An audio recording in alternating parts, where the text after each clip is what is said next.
why don't we go ahead and get started? I'm so excited for today's episode. I'm Ashley Stirrup. I'm the Chief Marketing Officer for GrowthBook, and we're really lucky to have Alex Williams and Nicole Henninger from the Philadelphia Inquirer. They've got a tremendous story to share with us, so we're going to go ahead and jump in. First, just a few housekeeping things. We will be recording it. We will be sending out the recording of this. If you have quick questions, go ahead and use the chat feature. If you want to have kind of more involved questions, put those in the Q&A, and we have time reserved at the end to go through those. And then we have a survey that'll pop up at the very end. Would love to get your feedback on how we can do better and what you'd like us to cover next. In terms of the agenda for today, I think this is going to be a really special episode. I just feel like the Inquirer team is doing a great job of how they running experiments and how they've built a great culture, in particular, how they're doing that across teams and using that to kind of create trust and alignment across the organization. So I think it's going to be a special episode, a webinar. And then in terms of the agenda, so first, Nicole will be talking through the Inquirer's testing program and how they built the process and the rigor and the standards. And with Alex, we'll jump into three specific examples of experiments that have been run, and then we'll wrap up with some key takeaways. So with that, I'll turn it over to you, Nicole. Thank you, Ashley. I'm happy to be here today. Really excited to tell you about what we've done at the Inquirer. And what I hope you get out of this time with us is an idea about our process-based framework for scaling experimentation. We hope that you learn about our process, how we build a centralized experimentation program across different departments, but also the standards and governance that keep our company-wide testing efficient, open, and collaborative. And then I'll hand it over to Alex, who will talk about three clear examples of success and opportunity. So we'll talk about some experiments that did well and some that didn't do as well, and how we got multiple departments to plan and run these tests together. In the span of only a few years, we've run close to 100 A/B tests with millions of Inquirer readers. This number on its own isn't really that impressive. But once you consider that we do not have a dedicated team or person or people to do A/B testing, it's a testament to how teams can work together to successfully run an A/B testing program, even though it's not their primary job function. This is a bit of a glimpse into our team and experimentation lifecycle. We have four core members in our day-to-day. For our first pillar, intake and facilitation, we have Rosie Dispenza, who is our senior agile practitioner who handles all of our intake and ritual facilitation, make sure that the right people are in the room when we need them, make sure that follow-ups are done, and that we're on time for our experiment timeline. I handle most of the experimental design consult, so a researcher handles most of the experimental design consult along with the team. It's not something that I do alone. I do it in collaboration with the three other members of our team. Development is overseen by Todd Gillespie, who's our senior product manager in data, as well as my co-presenter, Alex Williams, senior data analyst. So a data analyst and product manager oversee our development. Launch and monitoring is also done in tandem between Todd and Alex, which organically creates an additional layer of QA on every experiment because you have two people looking at setup, data collection, and how things are looking for any experiment. Analysis is done by Alex with interpretation support by our entire team, including the stakeholder who requested the experiment. This way, we can come to an agreement about how an experiment will influence a business decision and help them make the decision confidently. So why does experimentation matter? Why do we spend a few hours a week setting up, running, and looking at experiments at the Inquirer? First, we've avoided significant losses by improving UX and revenue experiences. For much of us, our experiences at the Inquirer, it's about risk minimization. Experimentation reduces that guesswork in launching features and making UX changes that we're confident in. It also improves attribution, so we know what changes are related to a metric. not to be confused with causality, but we know what changes are related to a metric that we're trying to measure. We learn faster, which helps us ship faster. And experimentation also saves us time and money by reducing risk overall. One of my favorite reasons is that experimentation has increased the creativity and confidence of the key stakeholders and product managers that we have. Our decision makers are confident in tools and features we're putting out to readers because we're testing through multiple stages of that feature. So we know what works and doesn't work, and we know what has worked and hasn't worked. Just to jump in there for a second, I think one interesting piece of context is the fact that, because of the business you're in, you're pretty careful about the user experience and kind of Mhm. maintaining trust. You want to just talk about that for a second? Sure. I talk about this a little bit later in the what our actual process is, but we have two levels of trust that we must maintain all the time. The first is the that level of internal trust. We want the stakeholders that we're working with to feel confident in what we're giving them. But there's also the reader trust. So we are never running a test or experience or variant that could potentially be harmful to UX in terms of journalistic integrity and trust in news. So that might mean we're not running a certain feature that shouldn't be juxtaposed with an article of a sensitive topic, for example. So we're always thinking of that user experience as well. So there's two levels of trust there. Yeah. And so I think that's really interesting when you combine that with the fact that you're using experimentation. It helps you increase, kind of creativity because you're in a sensitive, business. It's good that it's really interesting that experimentation helps unlock more creativity. Yeah, it's been great. Now I'm going to talk a little bit more about what that process looks like for us at the Inquirer. Our main challenge is that teams were learning in silos a few years ago. We had the need for centralized knowledge, but we didn't know how to create the bridge between the different departments to share, iterate, make decisions. We have four core departments that are usually requesting experiments right now. They are marketing, product, newsroom, advertising, and us on the data team. All of us have different goals and user experiences, and tests were not visible across the organization and run by separate teams. Each team used different processes, definitions, and success metrics. So we weren't really talking to each other in the way that we needed to do a successful testing program.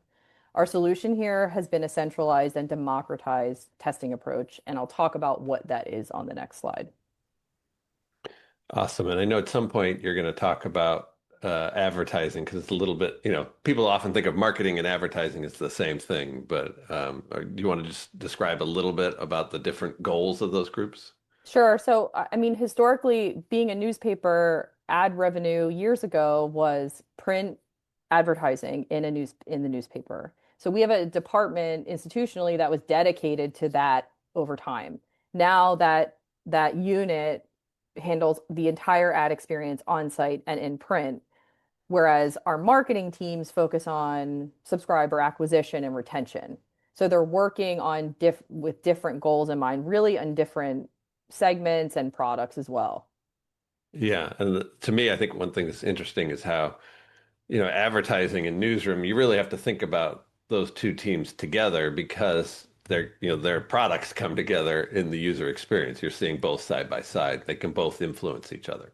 And at the time before our program, there were a lot of experiences that were happening at the same time, but we might weren't really communicated. So could be different user experiences, but we didn't know. So not only did experimentation kind of open up those conversation lines, it created a way for us to holistically view the user experience in a way that we weren't doing. Yeah, and I think that super interesting. A lot of organizations you have that, but it's more marketing owns the front end and then Hmm. product owns the actual product experience. But to the end user, it's still one experience, right? You go from the website to the app or what have you. So Yes. similar things, but I think even more important how you tackled that kind of cross-team collaboration. Yep. So what does centralized and democratized mean for the Philadelphia Inquirer? It means two things. One, anyone at our organization from any department can propose an experiment, can come to our rituals, can watch our day to day.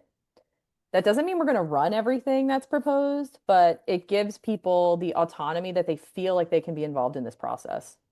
And we run a lot, most of the experiments that I would say that we get. So um, it makes everyone feel included. Second is how we evaluate risk and impact, and that is as a group together where there is a clear decision decided upon by the group. Here's a little bit about what our experimentation process looks like day to day. The process is consistently repeatable, meaning that we run experiments in the same way through the same intake, prioritization, launch, and dev process each time. A little more about that process. First, we create a hypothesis that's written together from an idea that someone who's proposing the experiment has. Our overall experimentation strategy is fairly risk averse in that every experiment has about three guardrail metrics that we make sure not to hurt with any experimental condition, period. That's our baseline. Then we gauge perceived value. So we don't start with perceived value all the time. If not in revenue, in UX improvement. And we hold standards on how we run experiments and are disciplined about how our rituals and processes happen, which mean we try not to go outside of those. We have a collaborative core team that I talked about. We meet every week, so we're working on experiments every week. We have dedicated time to work on experiments. First, we seek that level of trust and credibility internally with our stakeholders. We want, again, we want them to feel confident in the interpretations that we're giving them. But we also need to make sure that the readers still trust us and we do not affect that. So, like I said a couple slides before, we need to make sure that every experimental design never creates a UX change that could damage credibility as a news source. This way of working creates an internal QA on development, data collection, interpretation, because it's done all together as a group. We're talking about each step. It's not just one person doing anything. Additionally, all of our experiments live in a research repository that is also managed by me.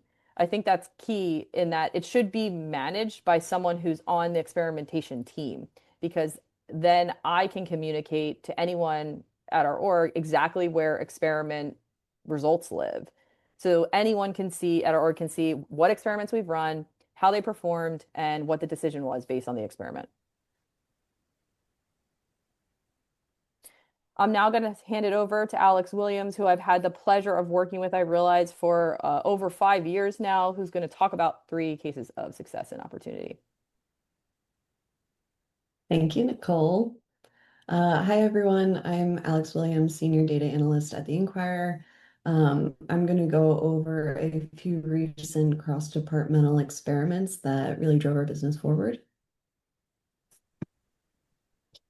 The first one was an experiment we ran on the placement of our share tools, moving them from the top right corner of the article page to underneath the byline in an attempt to declutter our user experience on article pages.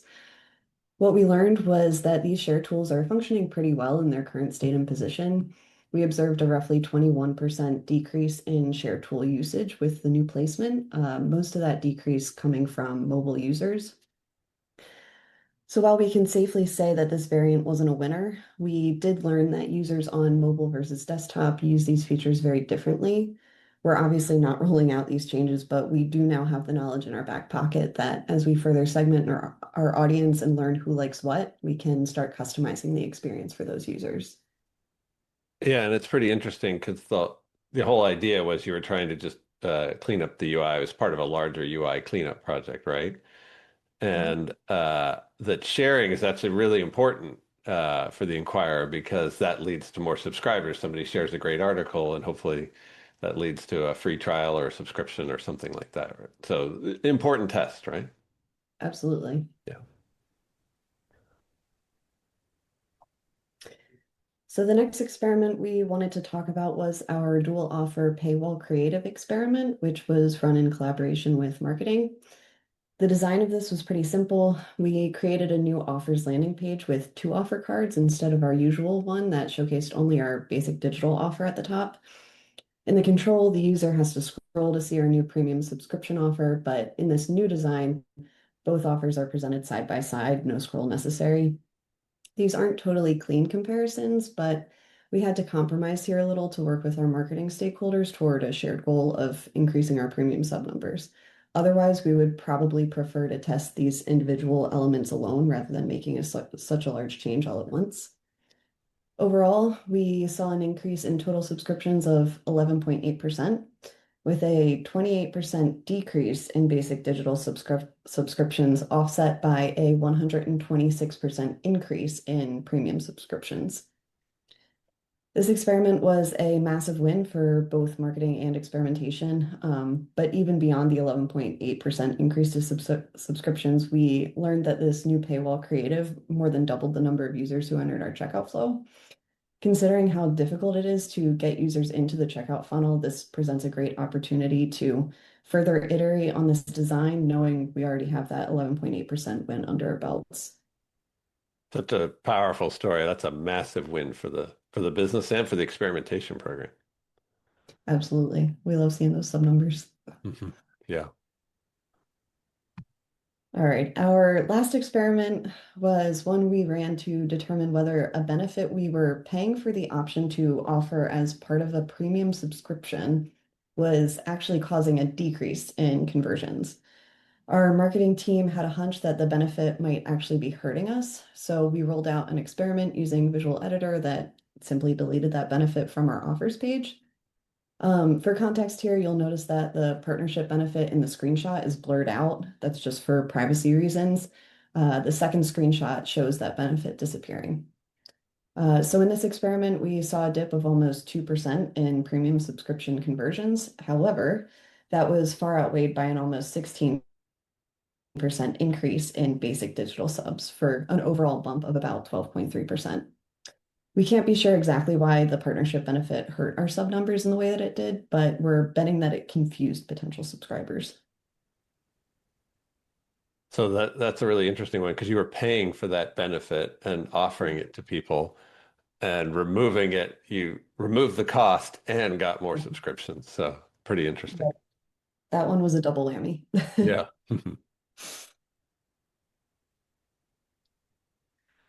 So what have we learned as we've scaled experimentation at the Inquirer? One of the biggest lessons we've learned is that you need to build trust between teams to create a successful experimentation program. And a big part of that is building a culture where both wins and losses provide valuable information. A lot of our experiment design comes from a desire to avoid risk. So validating metrics and providing nuanced results that dive deeper than a surface layer win or loss lets us learn more about our business and uncover insights that might otherwise have been lost. And keeping the process open to the whole company from proposal to final results means that anyone in the organization has the ability to gain that knowledge, iterate on past experiments, and ultimately drive our business forward.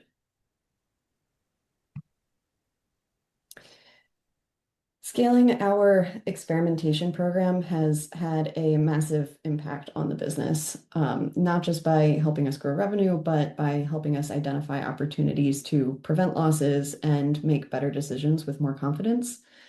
GrowthBook has been a key enabler in making experimentation more repeatable and collaborative across the organization, allowing for faster experiment design and setup, clear validation of results, and a UI that's easy to translate to stakeholders. Ultimately, we've been able to significantly increase both our impact and our ability as a small team functioning across a large and ever-changing organization. So that's the story of experimentation at the Inquirer. Thank you all for joining us today. Awesome. Thank you. Yeah. So just in a sec, we'll open it up to Q&A. For those of you a little newer to Zoom, there's the chat feature and then there's the Q&A. So we'll be focusing on the Q&A here. Just a quick shout out for those of you who are interested in learning more about GrowthBook. Every 2 weeks we have a live demo session. You can see some of the dates here. So if you want to learn more about GrowthBook, I encourage you to check those out. And with that, we'll jump into the Q&A. Nicole, one of the first questions maybe you could talk to, which is you have these different teams, obviously with different goals. How do you get everybody to come together and agree on, how much more ads can you sell versus subscriptions lost and things like that? How do you get the teams to agree on goals? Yeah, so I think we first approach the risk that every experimental path could potentially cause, and evaluate that and how that would, if at all, increase, decrease revenue. From there, we weigh what the benefit in UX is going to be. So is it really going to improve the reading experience exponentially to someone? And these are just open discussions where we're talking about what we think is the highest priority, how many people each experiment could influence versus another. So if we have an experiment that's only going to be on a small section front that maybe doesn't get as many readers as a big section front, we're going to prioritize that one that would reach more people. So we have a couple different prioritization matrices and scales that sometimes we will use, but most of it is just open conversation that we're having where we come to an agreement together before anything starts. That's great. Sounds like you're all thinking about it like a team. So Hmm. Hmm. great. Next question is how are you tracking conversions from or attribution from social? Alex, you want to take that? Sure.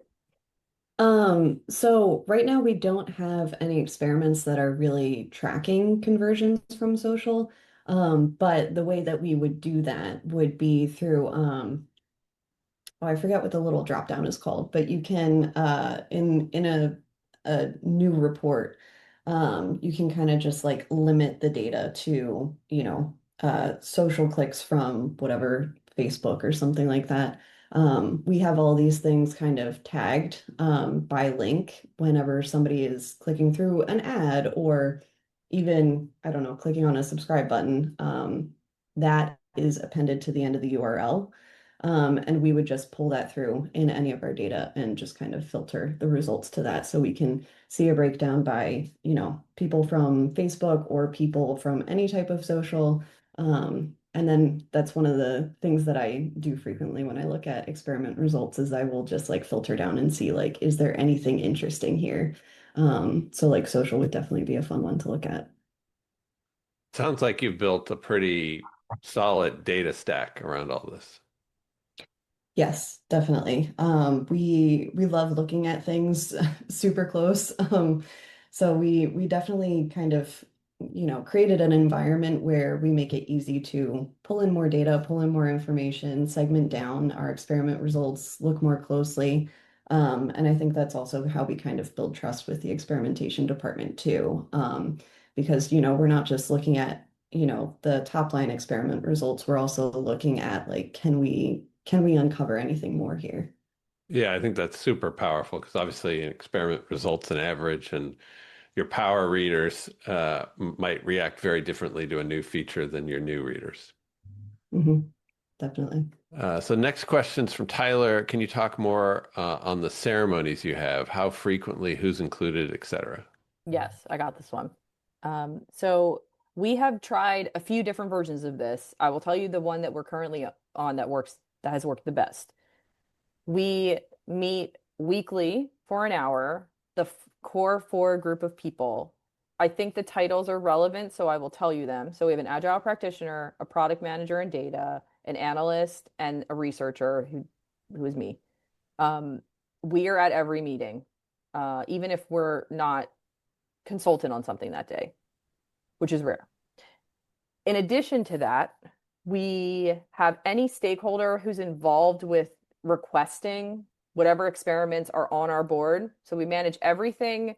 We work in an agile style format where we have an experimentation Kanban board. There are different lanes on what stage the experiment is in based on that earlier slide where it's intake, dev, launch, analysis, interpretation. So all the experiments are listed in what lane they're in. That tells us who needs to be doing the follow-ups on what to meet a timeline.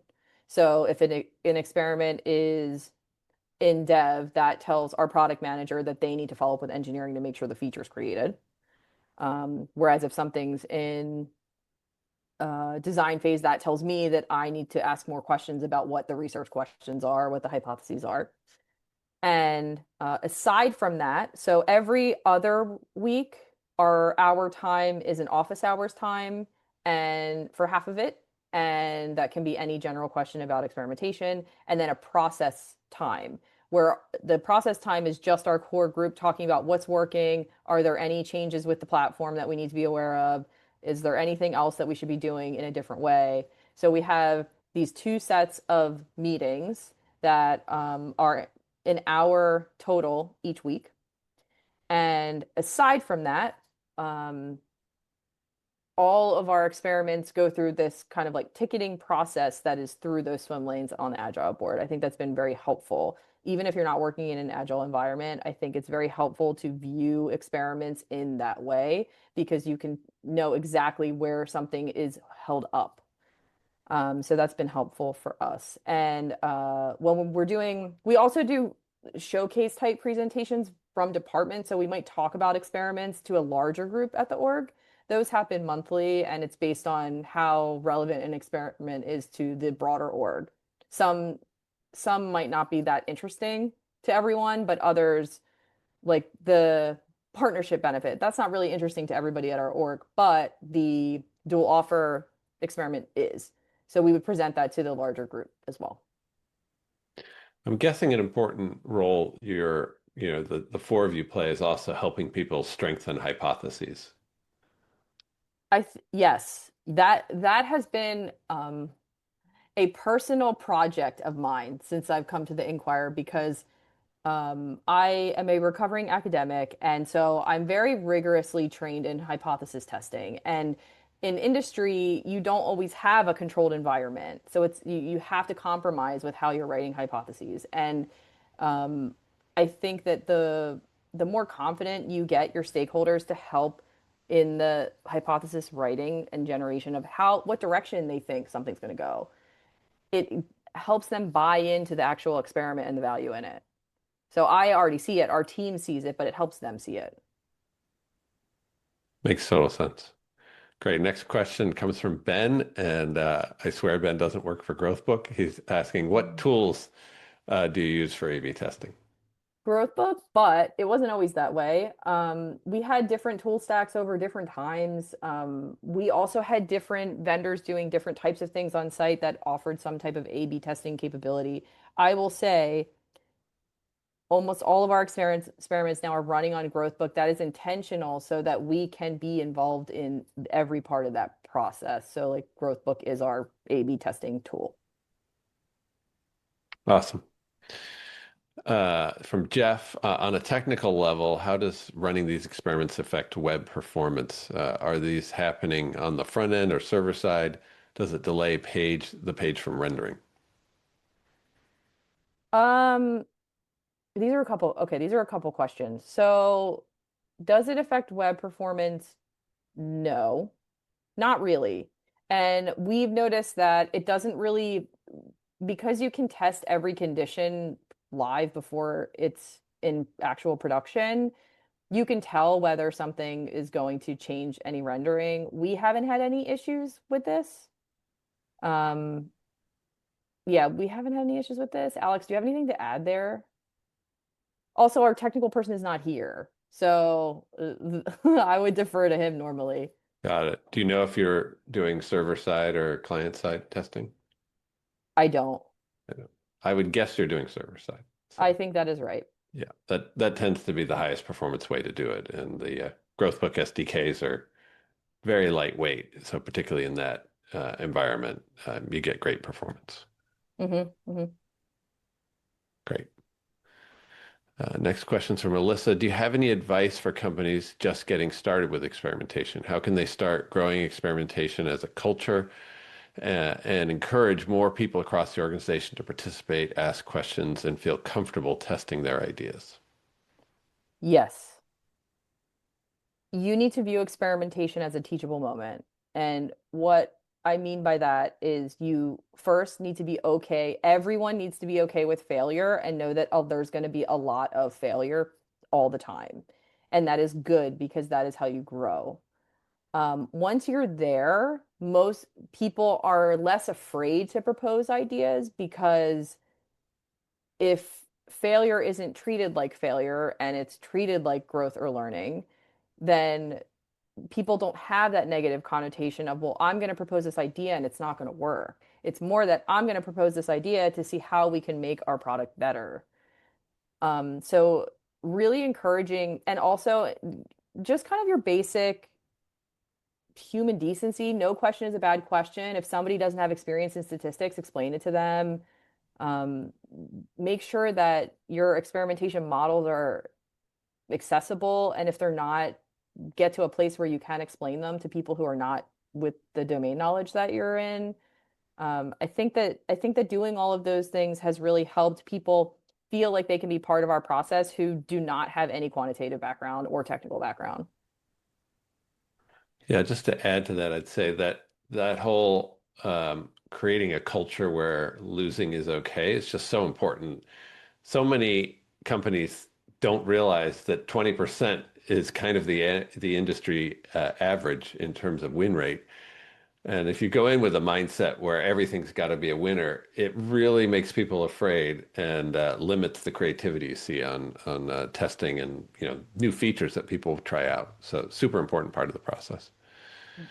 Next question. Do you track these product metrics, for example, share article conversions on an ongoing basis, even when you aren't running a specific test? If so, can you say more about your tooling around that?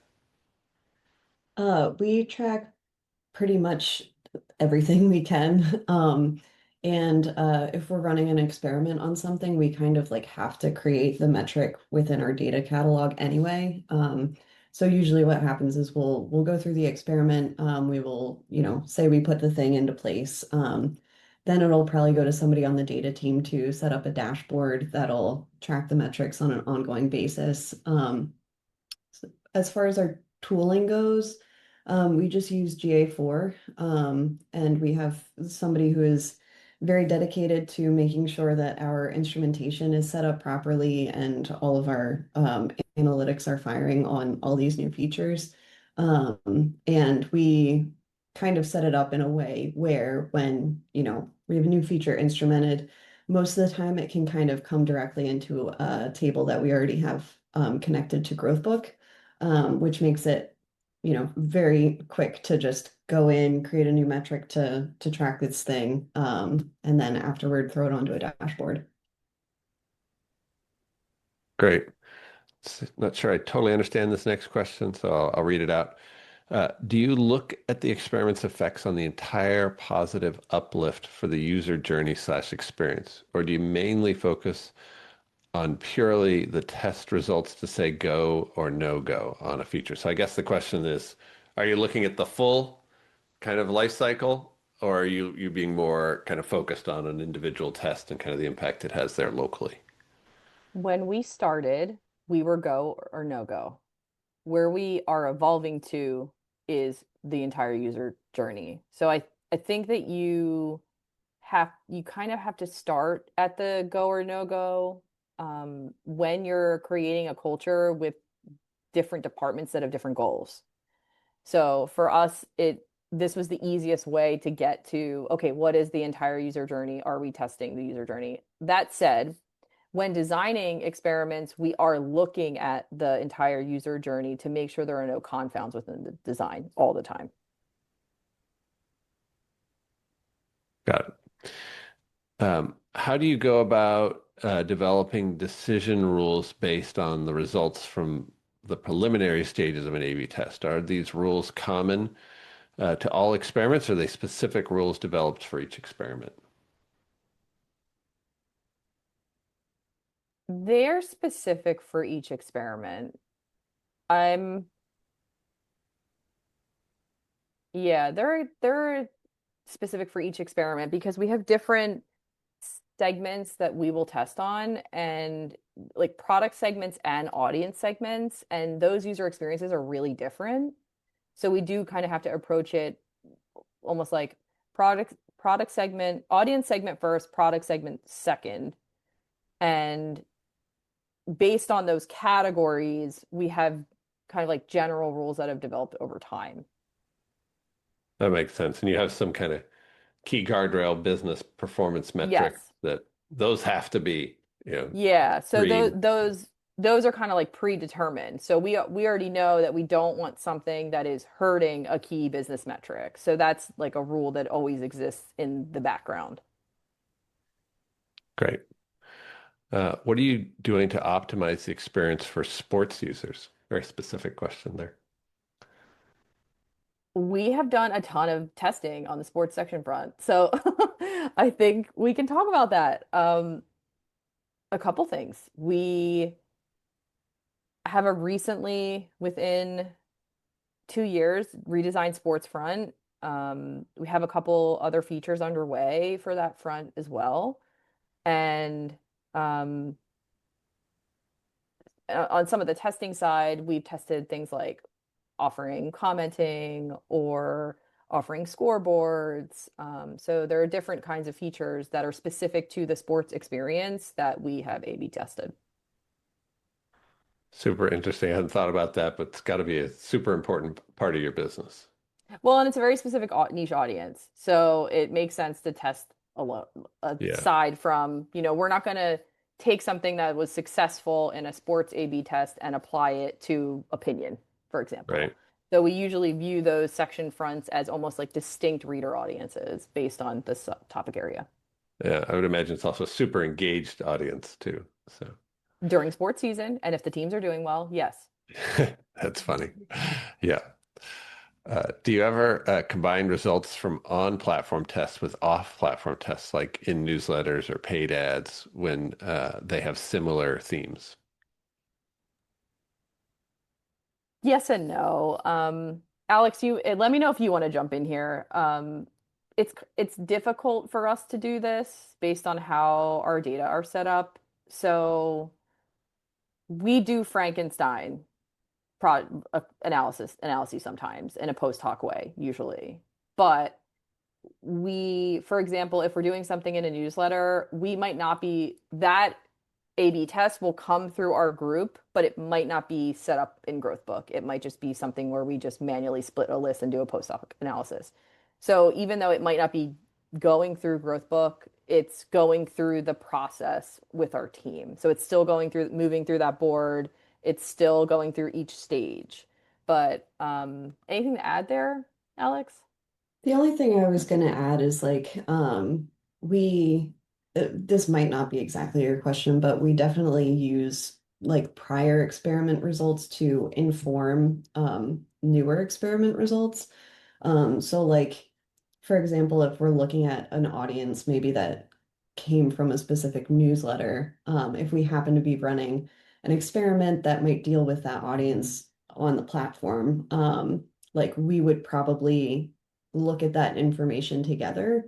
We might not do it in like a typical experiment result sharing way, but we definitely consider things that we have observed from other areas, and use that in the context of analysis. Makes a lot of sense.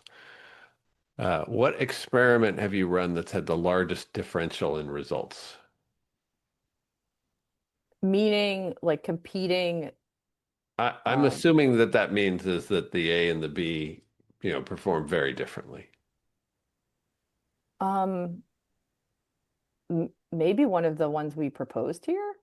Yeah, those are all pretty huge. So, yeah, And Yeah. I would like a lot of our experiments aren't that. So when we do have that clean of a result, it's like, oh, great. But because our experience is so um, from an experimental design perspective, noisy.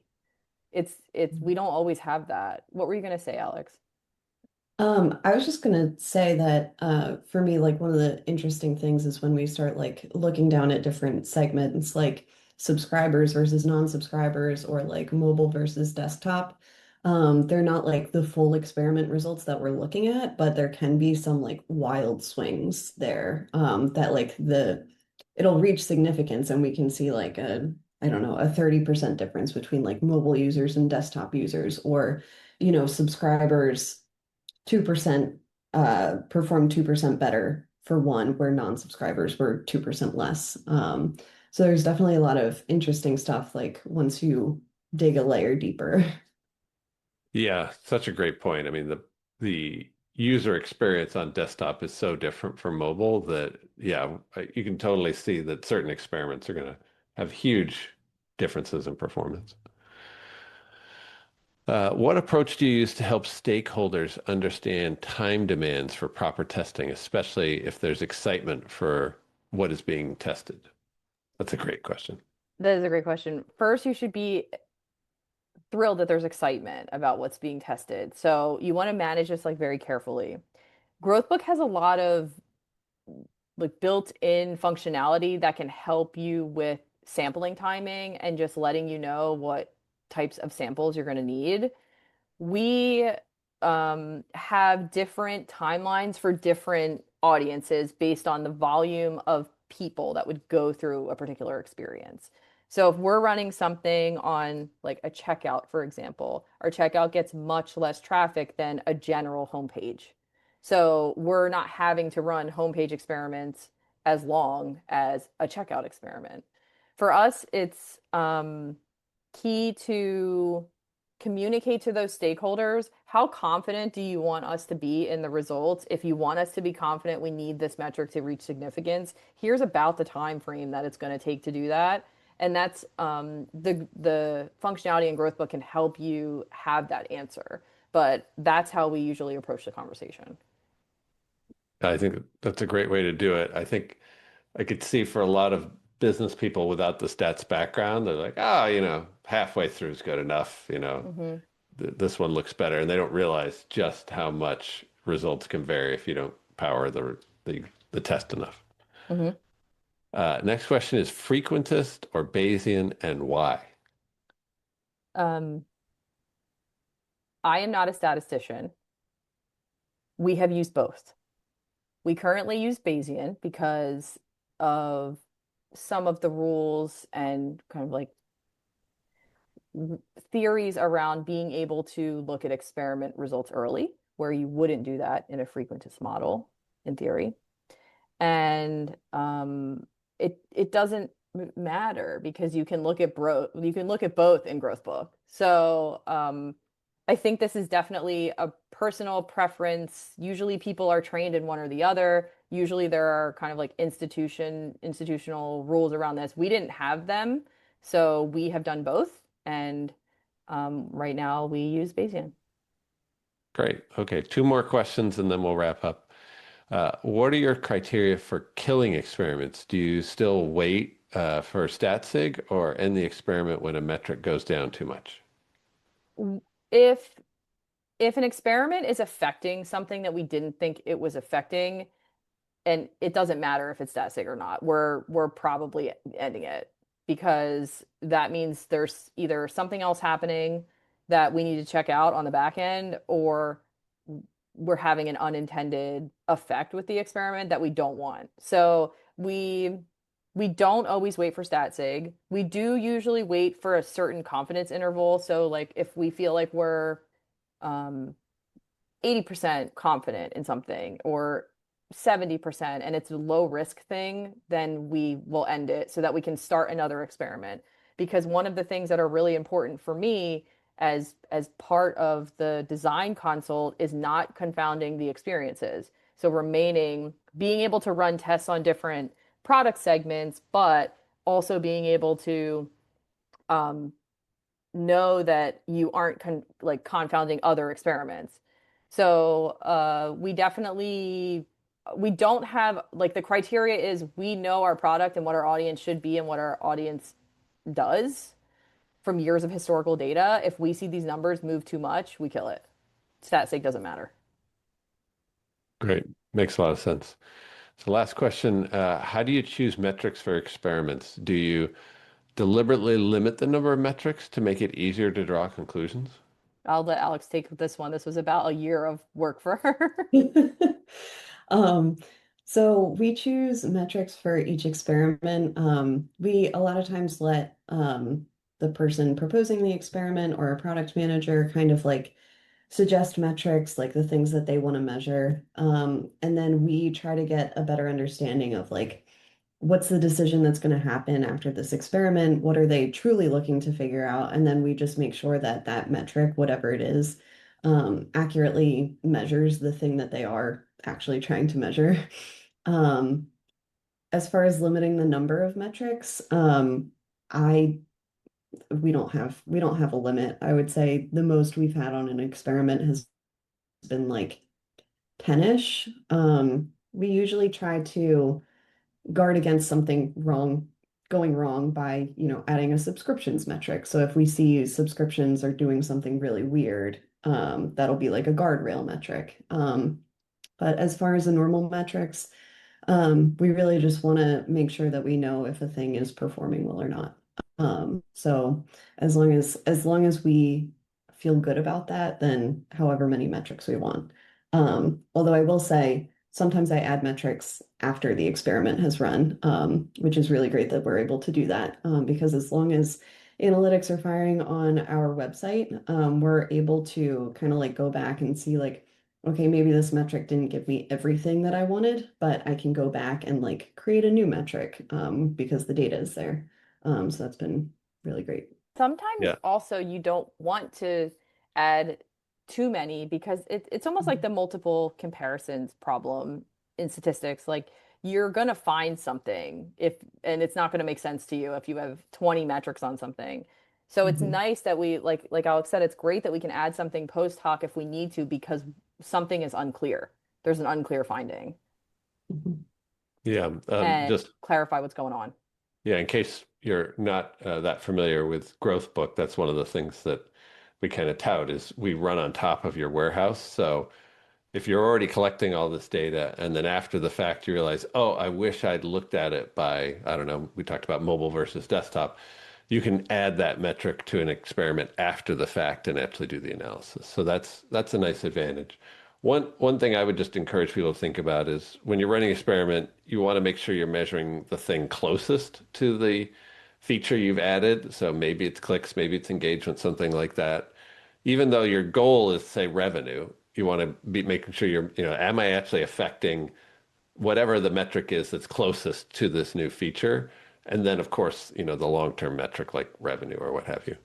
And then the second question is just ask yourself, if this fails, which it probably will, what data am I going to want? How am I going to want to slice the results? What other things do I want to try to learn from this? And so I think those are really important concepts to apply as you're designing your experiment up front. And with that, I want to just thank Alex and Nicole so much for coming today. It was a great session and so many terrific questions. So thank you everybody for joining. And as I said at the beginning, we will be sending out the recording. So thanks everybody for attending.